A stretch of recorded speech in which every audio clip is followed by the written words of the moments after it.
Welcome to the Ginto Show Wrestling Podcast. My name is Car Ginto. This podcast is of excellent and expert analyses of various pop culture and societal topics, interviews, and opinions. But today is specifically for wrestling. This is coming out a little late because I was a little tired and lazy on Saturday. I just finished watching Smackdown again because I totally fell asleep watching it on Friday night. But it's okay. It's a little bit before Raw, but let's get into it. Let's start off with Impact Wrestling from January 12th, 2020. The pay-per-view was called Impact Wrestling Hard to Kill from the Bomb Factory at Dallas, Texas. The first matchup was Ken Shamrock versus Madman Fulton. This is what you expect. It was kind of stupid, kind of crazy, a little dumb. Ken Shamrock is probably, in his 60s? Closer to 70s, maybe? But he is insanely jacked. He's obviously doing extracurricular things, working out a lot. He is so shredded, probably the most shredded I've seen him in all his career. Madman Fulton was originally in Sanity in NXT, and then he came over to join OVE, Ohio versus Everyone, with Sami Callihan, and I forgot his other crew member's names, but anyway. This match, again, stupid, but kind of fun. If you want to see a 60-year-old wrestle, young dude, Ken Shamrock wins via submission, I believe. Okay match, not that great, but whatever. You'll be entertained by that match for sure. Next is X Division title match, Ace Austin versus Trey Miguel. The storyline is that Ace Austin has a crush on Trey Miguel's mom, and Trey got pissed because, when you talk about your mother, shit gets crazy, shit happens, talk shit, get hit. But anyway, Ace Austin wins this one. I don't know why he won, because after the match, Trey Miguel beats him up for Ace talking to his mom. She was in the audience watching the match. Looks like it's going to continue, but it's kind of dumb. I guess they're doing 50-50 booking, that Trey Miguel would win the next match after this, but when the heel wins the first time, it's kind of solidified, I think. I don't know, typical wrestling bullshit, but whatever. Ace Austin retains the belt over Trey Miguel. Next, you got Taya Valkyrie versus ODB versus Jordan Grace, triple threat for the Impact Women's title. Good match, solid match. A lot of good fundamental wrestling, a lot of good technical wrestling. ODB's basically there to bring in the comedy, the wild craziness. Jordan Grace and Taya are solid wrestlers. Good match all around. Taya wins or retains the belt. Next, we got RVD, Rob Van Dam versus Brian Cage. Rob Van Dam, his character for the last few months is basically, he's a over-the-top cocky dude. That's what his character was before, but then now he has a girlfriend. It's so awesome because I first saw this. They were just making out like every backstage scene. It was just so weird seeing RVD being like that. But then, hey, he can have a different character from what we're used to seeing. It's kind of awesome, actually. So, just seeing that. Brian Cage, during this pay-per-view, basically signed with AEW. Rumor has it. So, they basically treated him like a jobber. Then, he didn't get fully dominated, but he lost, so I don't know. Basically, Rob Van Dam did the Van Terminator from the turnbuckle. He jumped from the turnbuckle and hit Brian Cage with the chair, and then Brian Cage couldn't continue because he was all bloodied up and shit. So for some reason, Daga came in, and then Rob Van Dam had another match against Daga, and Daga lost. RVD won. There was another girl that was in the audience. What they were saying on commentary was that Rob Van Dam's girlfriend has a girlfriend, which was so stupid but awesome as well. RVD wins. Brian Cage signs with AEW, and Daga, I don't know what the fuck's happening. Next, probably the best match of the night, other than the main event, Eddie Edwards versus Michael Elgin. Solid match, great match actually. Eddie Edwards basically got dominated by Michael Elgin throughout the match. Eddie Edwards did not a roll up, but a surprise pin on Michael Elgin, and he got the W. Eddie Edwards wins, and I think the match was for a I don't know what they call it. They used to call it Feast or Fire, like it's basically Money in the Bank, but you get a title shot for any belt, and Eddie Edwards retains that. So there you go, solid match. Next, we got Moose versus Rhino. It was a shit show, good shit show though.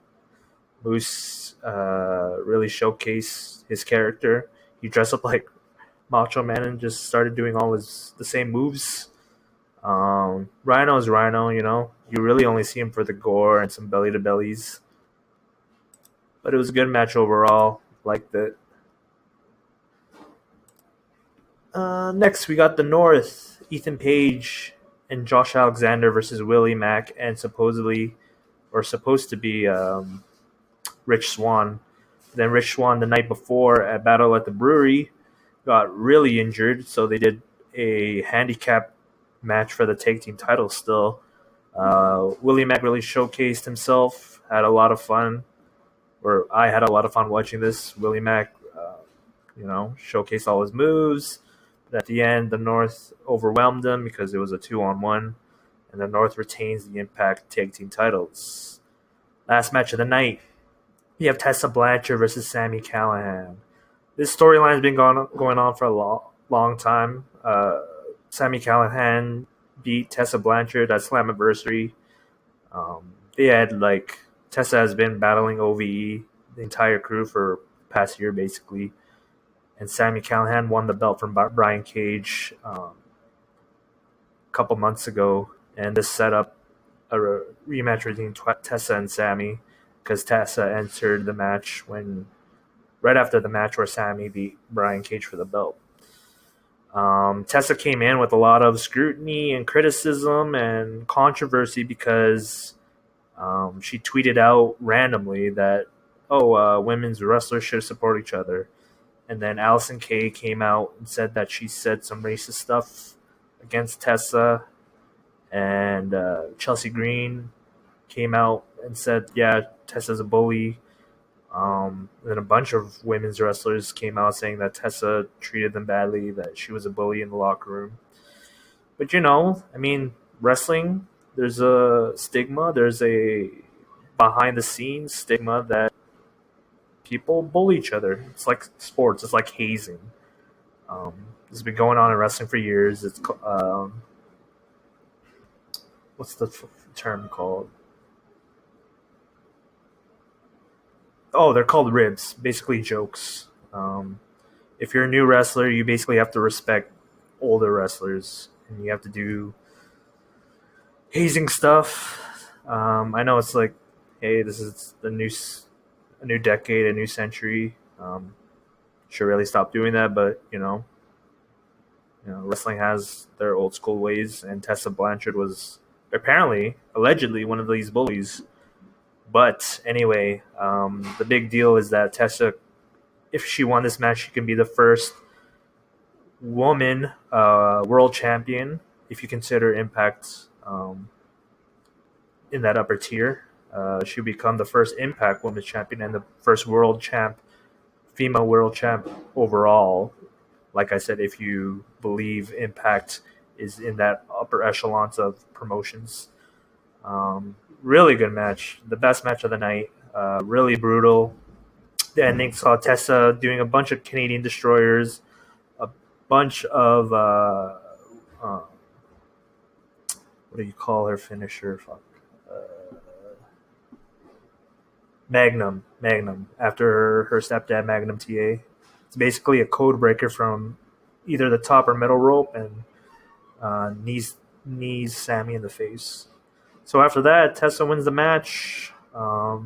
It trended on Twitter for a bit. The controversy mired that celebration, but I thought it was important to see a female wrestler win a male world title.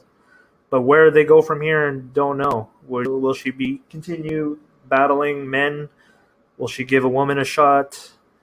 Who knows? This could just be a flash in the pan, but we'll see. It's a good problem to have if you're trending, right? I guess, but we'll see how it happens. And that's it for that pay-per-view. Next, we have NXT UK Blackpool 2 on January 12th, 2020. Oh, I did a preview of this last episode. This is coming from Blackpool, Lancashire, England, and the venue Empress Ballroom. First matchup is Eddie Dennis versus Trent Seven.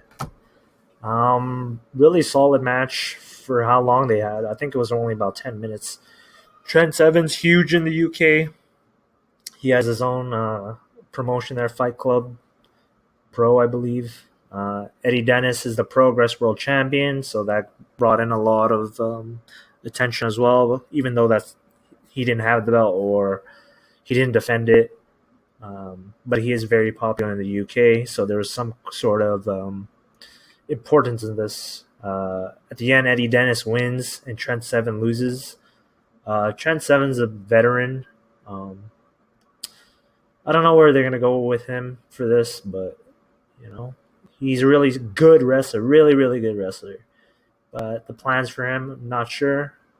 He's not like the other British Strong Style guys like Pete Dunne and Tyler Bate that they can elevate them because of their age. They're really young. Trent Seven, though, really solid. Him and Tyler Bate as Mustache Mountain. They could stick as a tag team and really contend for either belts in NXT UK or NXT, I guess, regular or America, we can call it. But yeah, Eddie Dennis wins. Eddie Dennis, in the tapings, though, got injured, a shoulder injury, and he had to relinquish the Progress belt, which could also stifle his progress, like his actual progress in NXT UK. We'll see, though. Very good match. Short, but good match. Next, we got the Women's Championship for Triple Threat Women's Champion Kaylee Ray versus Toni Storm versus Piper Niven.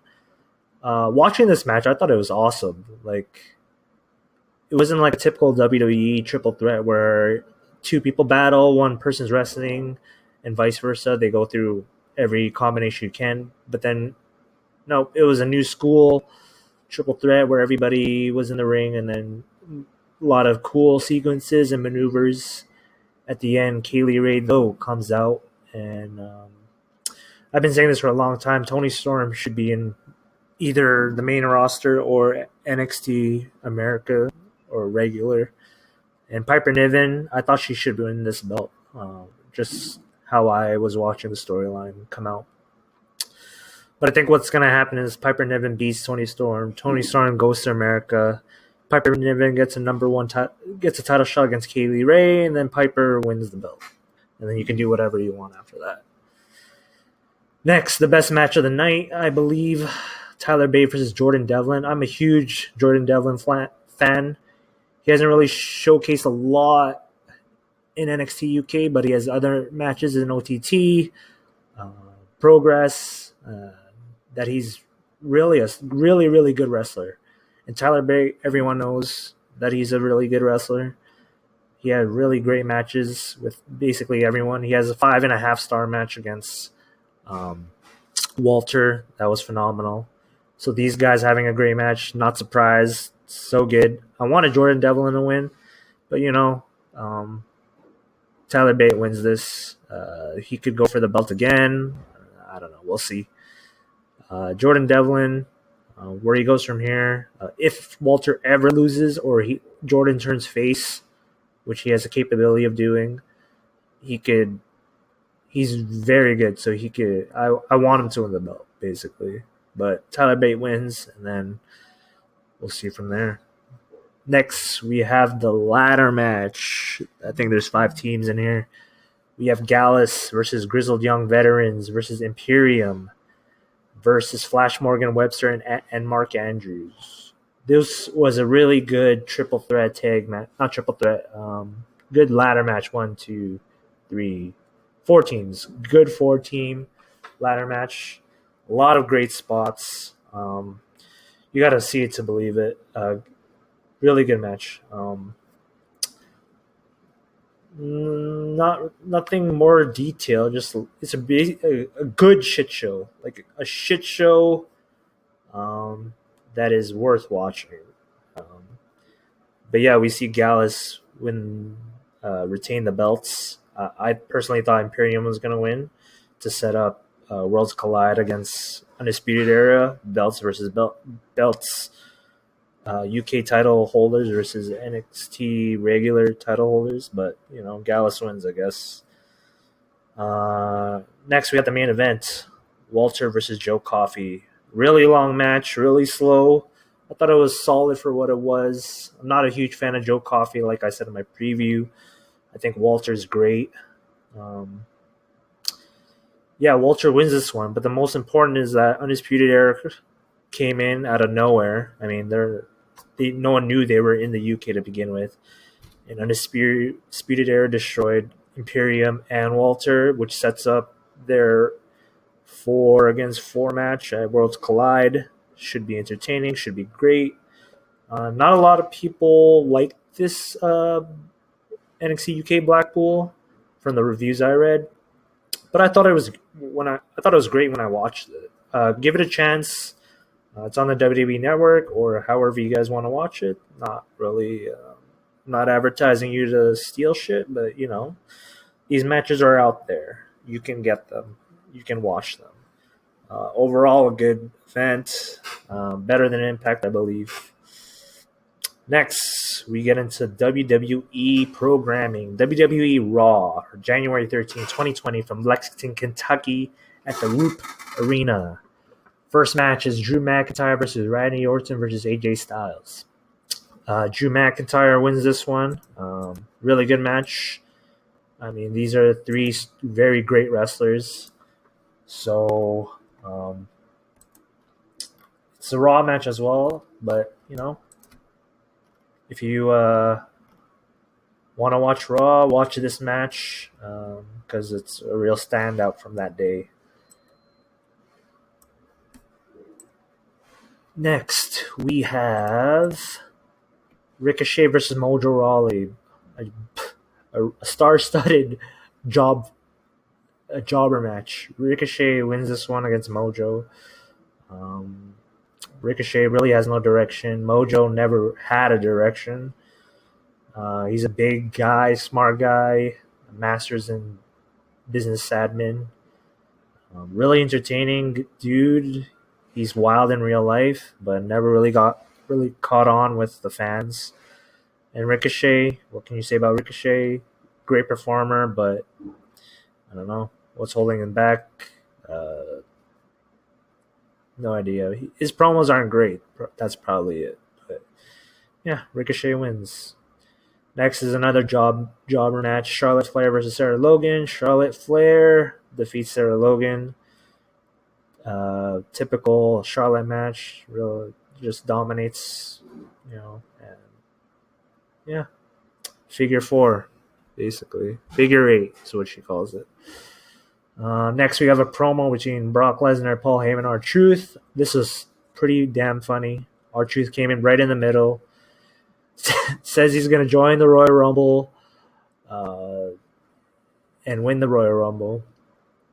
And then Brock Lesnar and Paul Heyman say that Brock's in the match, and then R-Truth rescinds that request to be in the Royal Rumble and says, never mind. It was so funny. And then Brock Lesnar was just dying laughing when R-Truth was saying anything. But then Brock Lesnar destroys him and then leaves. Next, we have a match between Lashley and Rusev. This rivalry has been going on for fucking months. Really terrible stuff. That wedding, while it was entertaining, it was also very dumb. I don't know what's happening, but Lashley wins, and Liv Morgan was in there too. It was kind of a distraction for Rusev. And then sets up Rusev and Liv Morgan versus Bobby Lashley and Lana. Not looking forward to that one tonight, but whatever. Lashley wins, and this shit continues. Next, another jobber match. Viking Raiders versus Singh Brothers. Viking Raiders dominate again. I mean, I don't know. Tag team division kind of sucks in Raw. You see the same people and nothing really happens. What I really want to see is Viking Raiders versus AOP.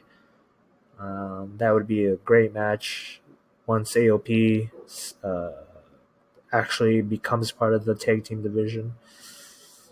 Yeah, we'll see. Next, we have a segment, Asuka and Kairi Sane and Becky Lynch. This ends up being having Asuka miss Becky Lynch in the face, and her and Kairi Sane basically are rivaling against Becky. Kairi's coming off of a concussion, so it's nice to see her back healthy. And this sets up Asuka versus Becky Lynch at Royal Rumble. Next, we have the third meeting between Aleister Black and Buddy Murphy. Obviously, a great match. All the matches are fucking great. Aleister Black wins, and Buddy Murphy, you'll see him a little bit later.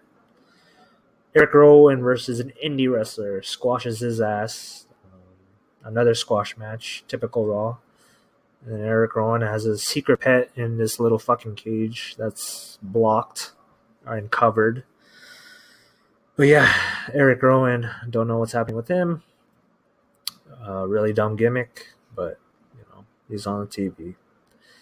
Next, the final match, Seth Rollins and AOP versus Kevin Owens, Big Show, and Samoa Joe in a fist fight. Basically, you only win if you get knocked out or submitted. Not a lot of fist fighting here. It just basically, it was a no disqualification match or a street fight. And Seth Rollins and AOP win because Buddy Murphy joins the crew. So it's a 4-man crew now with Buddy Murphy. And yeah, that's great. It was an okay match. There was a cool spot when Kevin Owens ran up the ramp and then did a front senton onto the AOP and Rollins. It looked fucking cool.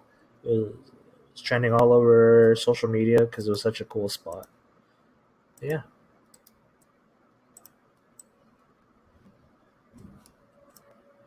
Next, we're on to WWE NXT from January 15th, 2020, Tampa Bay, Florida, Full Sail University.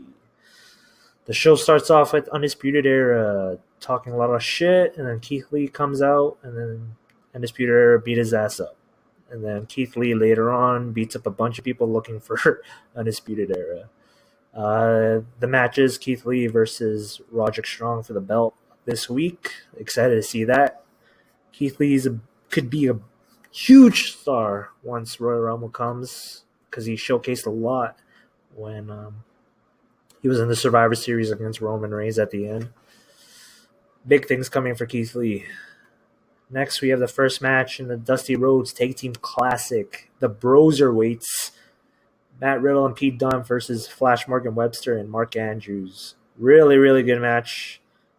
Dunne and Matt Riddle surprisingly have great chemistry. Flash Morgan Webster and Mark Andrews, obviously great chemistry.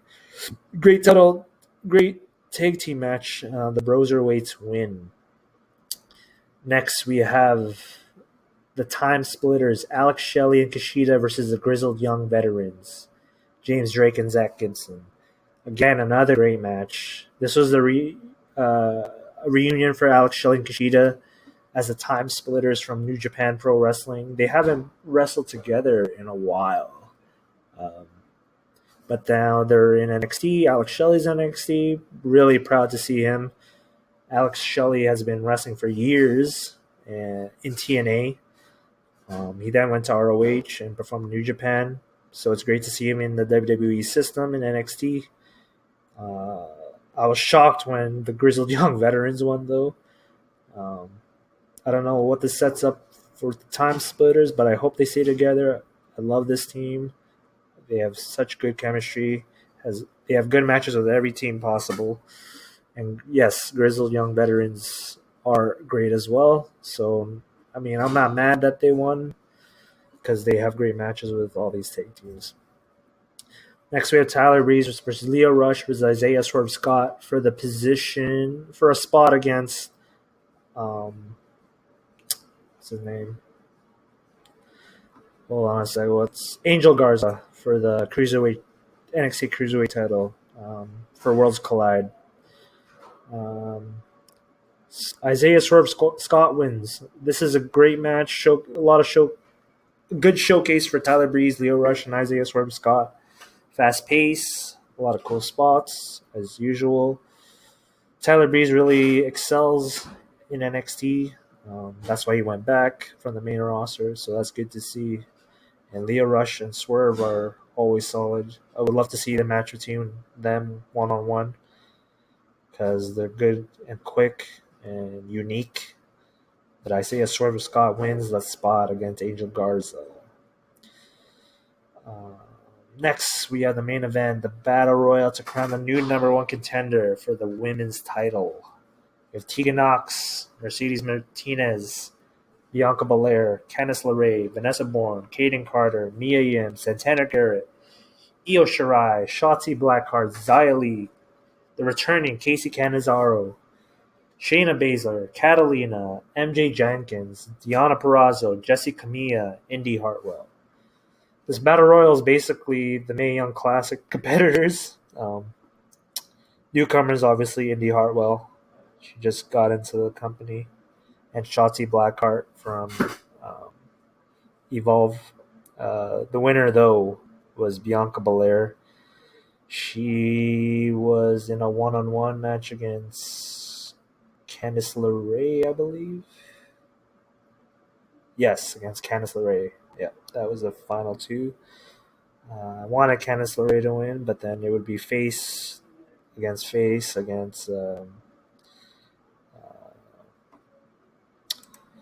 what is her name? I gotta search this up. I'm so bad with names right now.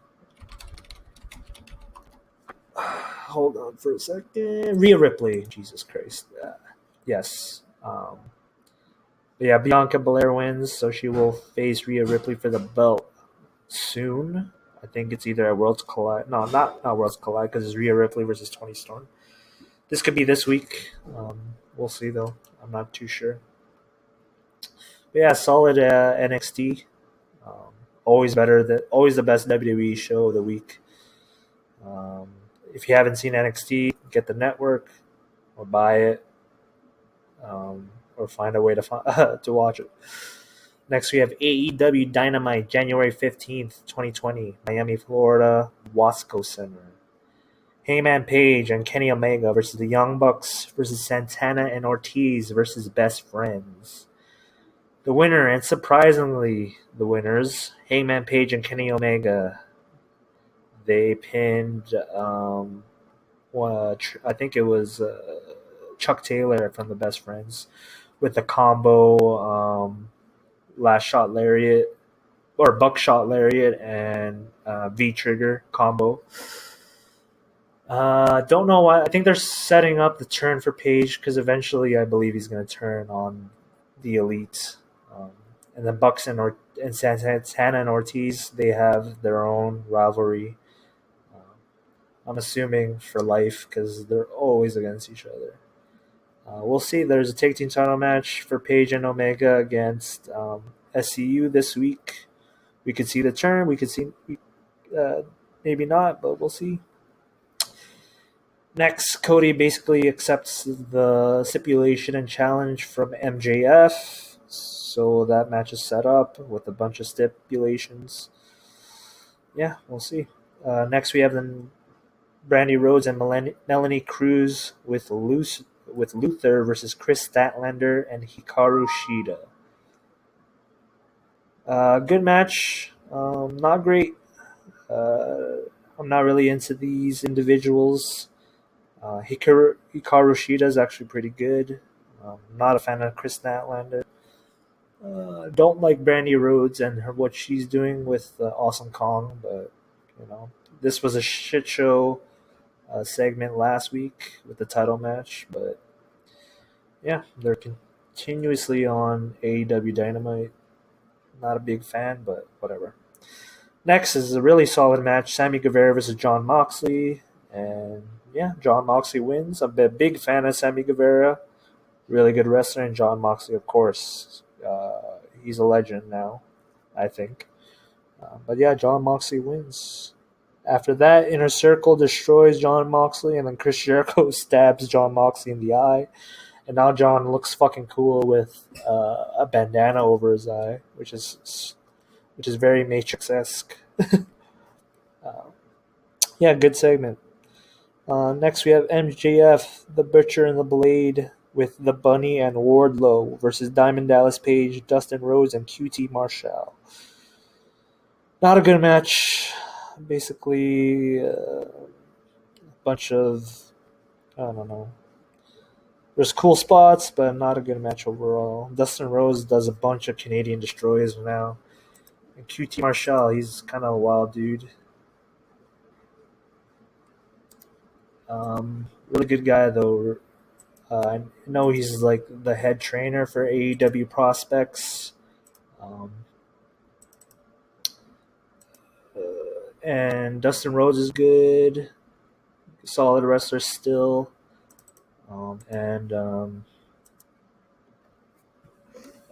Diamond Dallas Page, he's old, but he can still do the cutter, so that's good. And not a big fan of MJF. I already talked about this. I think he's a J-Braun. And I'm not a big. I don't care for the Butcher and the Blade, and the Bunny and Wardlow. Not a mover. A needle mover for me. Finally, we have the main event: the Bastard Pac, best nickname in wrestling, versus Darby Allin. Again, not a huge fan of Darby Allin. Pac wins with his red arrow on the back. And that's it for AEW Dynamite. Solid show.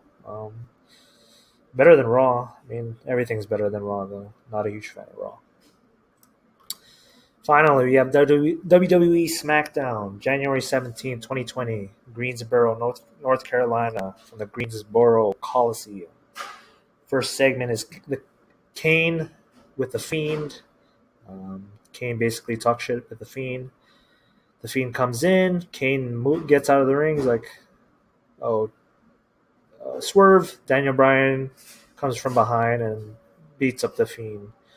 So Daniel Bryan and Kane basically are married to each other now from the Team Hell No. So they're going to try to keep the Fiend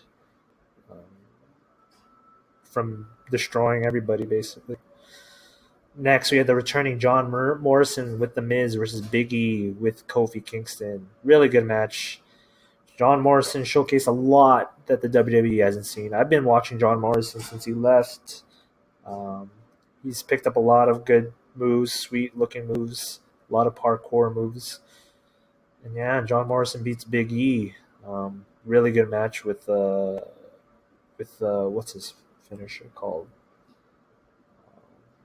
Starship Pain. Really awesome move. Basically a corkscrew senton. Really good match, though. Next, we have the Usos versus the Revival. Usos win. The Revival, there's some backstage talk that they want to leave to go to AEW, and I saw this coming, that they were going to job out to the Usos. I hope they don't leave, but I also hope that they do, just to create some drama. But yeah, Usos win this one. Next, we have Lacey Evans versus Bayley. Lacey Evans wins, which sets up title shot against Bayley because Bayley's a champ. It was supposed to be Lacey Evans versus Sasha Banks, but Sasha got injured / beat up, and she couldn't perform. So Bayley took a place, and then Lacey wins the match. Next, we have a segment between Sheamus and Chad Gable. I refuse to call him by his other name because he's so much better than that. Yeah, Sheamus basically just calls Gable too small, too short, and then Gable responds and then beats Sheamus up, which was great. This sets up a match between the two. Don't know when. Oh, Royal Rumble is taking place, probably in the pre-show. Next, we have a segment between Elias, Braun Strowman, Shinsuke Nakamura, Cesaro, Sami Zayn. Basically, the heels go after Elias, and then Braun Strowman beats up everybody.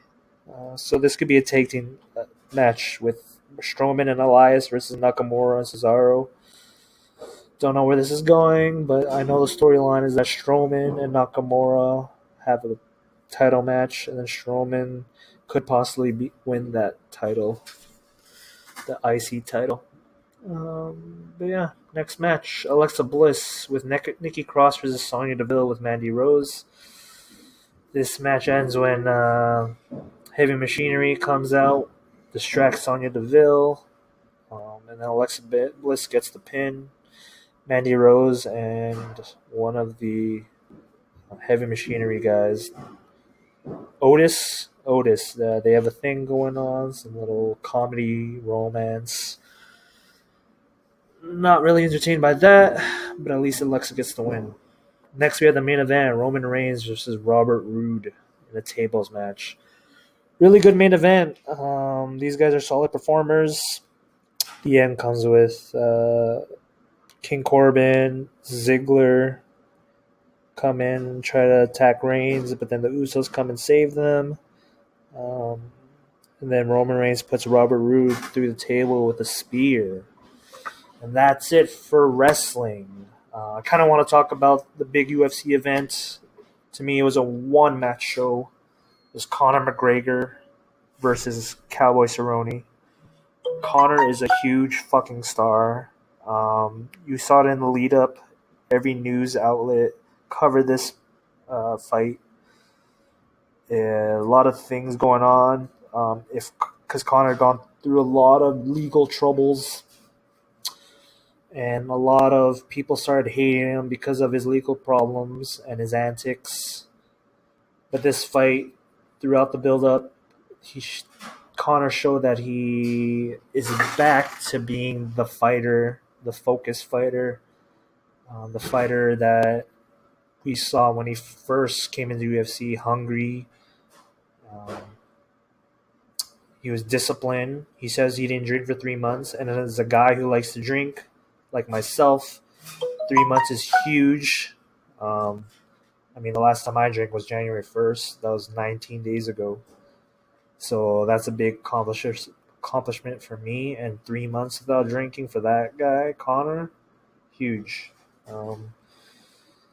This conversation about the lead-up is probably longer than the fight because the fight lasted 40 seconds. So I can just walk you through the fight.